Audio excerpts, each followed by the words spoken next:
the cigarette, but was sitting less than 12 inches from her right arm when the first officer arrived at the apartment on Brooks Avenue. It was July 20th, 1971, Burlington, Vermont, just after midnight. The building was 3 stories of ordinary, thin plaster walls, worn carpet in the stairwells, windows left open because the summer heat settled into the rooms and did not leave. Neighbors passed each other on narrow landings with laundry baskets and grocery bags and exchanged almost nothing. That was the arrangement. Everyone kept to themselves. Rita Curran was 24 years old. She taught 2nd grade during the school year and cleaned motel rooms in the summer to keep money coming in. She had just completed graduate coursework at the University of Vermont. She sang, though mostly for herself. That spring, she had done something she had never done before. She had signed a lease on her own apartment, in a city she was still learning, with 3 roommates she did not yet know well. She had her own key, her own shelf in the refrigerator, her own routines still forming. It was the first time she had ever lived away from her parents. She had been planning the next chapter of her life. It had not yet begun. Before we go any further, take a second. If you have ever lived in an apartment building and had no real idea who was living 1 floor above you, tell me in the comments. Because that detail is going to matter more than you think right now. And if this case is new to you, hit subscribe. You do not want this story to stop here. On the 2nd floor below the roofline, in an apartment directly above Rita's, a 31-year-old man named Garrett DeRoos lived with his wife of 2 weeks. He had a criminal record. He was the kind of neighbor no one thought twice about. Above Rita's apartment, a man stepped back through his own doorway sometime after midnight. 52 years would pass before anyone understood exactly where he had been. Her roommates had gone out that evening. Rita stayed home. Nothing about that choice was unusual. She had responsibilities the next morning. The windows were open. The street below carried the low noise of a Vermont summer night. Traffic thinning out. Music from a bar 2 blocks over. Someone's television flickering blue behind a curtain across the alley. Burlington moved through that Tuesday night without any particular urgency. Inside Rita's apartment, something was already in motion. The front door to the building was unlocked. Investigators later determined that the entry point required no force. Whoever came through the door that night simply walked in. Rita fought back. That is documented. The physical evidence in the room said so clearly. Furniture displaced from its original position, clothing torn during the struggle, biological material transferred between victim and attacker. The medical examiner's findings confirmed that Rita Curran had not stopped resisting. Whatever happened in that apartment, she did not let it happen without a fight. She was beaten. She was sexually assaulted. She was asphyxiated. When one of her roommates came home later that night and pushed open the bedroom door, the light from the hallway fell across the floor of the room. Rita was there. She was not moving. The roommate's call to Burlington police came in at 12:47 in the morning. Officers flooded the building. They moved floor by floor, knocking on doors, waking tenants, asking questions. Within 2 hours, they had spoken to nearly every resident in the building. Lying near Rita's right arm, almost touching it, was a single cigarette butt. One of the detectives on scene noted it in the evidence log and placed it in a bag. At the time, it looked like a small detail in a crowded and violent room. The object that would eventually identify Rita's killer was already sitting in an evidence bag before the sun came up. Nobody in that room could have known it would take 52 more years to read what it contained. By dawn, detectives had already spoken to Garrett DeRoos. The interview was brief. He said he had been inside his apartment the entire night. His wife confirmed it. DeRoos was cooperative, quiet, and gave investigators no visible reason to look harder. He had a prior criminal record. Investigators noted it. But there was no physical evidence placing him in Rita's apartment, and his alibi had a witness. The conversation ended. Detectives moved on. They moved outward from the building instead of upward within it. Over the following weeks, Burlington police ran down hundreds of tips. They questioned co-workers, acquaintances, people who had used the same motel where Rita worked. They polygraphed men with prior sexual offense histories in the area. They chased leads into neighboring states. The tip line stayed open. The reward money grew. A grand jury was convened. Still, the case produced no arrest. Years later, Ted Bundy's name surfaced in connection with the Curran murder. Bundy had been in New England in 1971, and detectives could not fully account for his movements during the relevant window. Rita's family, by then aging and exhausted, reached out through intermediaries asking whether Bundy had any knowledge of the crime. He denied it from prison. On the morning of his execution in January 1989, he was asked directly. He denied it again. When Bundy's DNA profile was eventually uploaded to national criminal databases in 2011, investigators compared it against material from the current crime scene. There was no match. Bundy had been telling the truth about this one.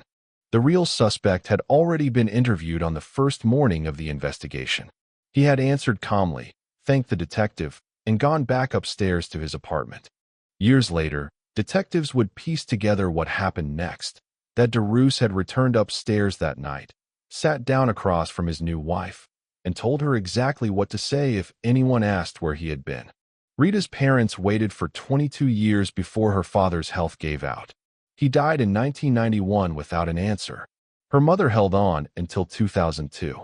She died the same way, still waiting. In the years between, the case moved the way cold cases move, in slow contractions. A new detective would pick up the file, read through the evidence logs, make a few calls, and set it back down. The Burlington Free Press ran anniversary pieces that said little beyond confirming the case remained open. The reward money sat unclaimed. DeRoos himself had left Vermont not long after the murder. He traveled to Thailand. For a period of time, how long, investigators would later struggle to confirm. He lived inside a Buddhist monastery and studied as a monk. He returned to the United States eventually. He remarried. His second wife later described episodes of sudden, frightening violence during their marriage. In one incident, after attacking someone without warning, DeRoos told her he had confused the person for her. He died in 1986. A hotel room in San Francisco. A drug overdose, alone. No arrest had ever come. No charges had ever been filed. Burlington police kept the case file open, as they always had. But the man who had sat 2 floors above Rita Curran on the night she died had slipped entirely out of reach. By the time science finally caught up to the evidence sitting in that evidence box, the man investigators were searching for had already been dead for decades. But the cigarette had not forgotten him. In 2014, a DNA profile was successfully extracted from the cigarette but collected on the night of the murder. It was intact. It was usable, and it matched nothing in any law enforcement database in the country. The evidence went back on the shelf. 5 years later, Detective Lieutenant James Trebe pulled the Curran file again. He made a decision that changed the structure of the investigation entirely. Instead of assigning the case to a single detective the way cold cases had always been handled at Burlington PD, he built a team. He treated the murder of Rita Curran as though it had happened the week before. Fresh eyes on every document, every interview log, every name in every margin. Then he sent the cigarette, but to a private laboratory that specialized in genetic genealogy. Genetic genealogy does not search for the killer directly. It searches for the killer's family. Ordinary people, cousins, second cousins, distant relatives who submitted DNA to ancestry websites out of curiosity, become data points in a family tree that investigators build backward toward a suspect. The process is slow, precise, and requires a genealogist who knows how to read inherited patterns across generations. The family tree that emerged from the cigarette, but DNA, pointed consistently toward one lineage, one set of ancestors, one geographic area, and eventually, through careful cross-referencing of public records and living relatives willing to provide comparison samples, one name. Garrett DeRoos, the neighbor upstairs, the man who had sat across from a detective on the morning of July 20th, 1971, and answered every question without raising his voice once.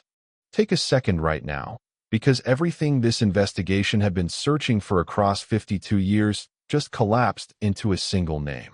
If this case has kept you watching, subscribe and turn on notifications before we go any further. What comes next is the part nobody saw coming. not even the people closest to it. Investigators located a surviving half-brother of DeRusse. He agreed to provide a DNA sample voluntarily. His genetic profile confirmed the family connection. Then the lab ran a direct comparison between the cigarette butt and the biological material preserved from Rita's clothing. The profiles matched, but Garrett DeRusse had been dead for 28 years. And the question now sitting in that Burlington detective's office had no clean answer. When the person responsible is already gone, what does justice actually look like? There was still one person alive who had been in that building on the night Rita Curran died.